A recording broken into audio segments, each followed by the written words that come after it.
అందరం కూడా ప్రార్థించేద్దాం.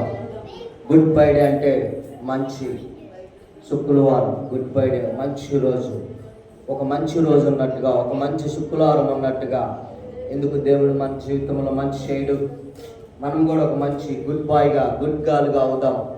బ్యాడ్ రోజు ఉన్నట్టుగా, గుడ్ రోజు ఉన్నట్టుగా మనలో కూడా బ్యాడ్ జీవితాన్ని గుడ్డిగా మార్చడానికి, మనలో ఉన్న కూడా చెడ్డ జీవితాలు, పాత రోజు జీవితాలను కడిగివేయటానికి, మంచిగా మంచి ఉపాధ్యాయుడిలాగా మంచి గుడ్డిగా మార్చడానికి దేవుడు నిన్ను గుడ్డి శుక్రవారం ఎలా మార్చాడో, మంచి రోజు ఎలా ఉందో నిన్ను మంచిగా మార్చడానికి కరుణామయుడు కలవరి శిలువలో కార్చిన ఆ రక్తము నీ కోసం విడిపించబడటానికి, పాత రోత జీవితం నుంచి, ఆ పాపము నుంచి విడిపించడానికి, మంచి రోజుగా నిన్ను మార్చడానికి, ఈ గుడ్ ఫ్రైడే నిన్ను గుడ్డిగా మార్చడానికి, నీలో ఉన్న బ్యాడ్ను విడిపించడానికి, ఈ గుడ్ ఫ్రైడే నీ జీవితంలో వెలుగుగా మార్చబడును గాక, వెలుగుగా మార్చబడును గాక.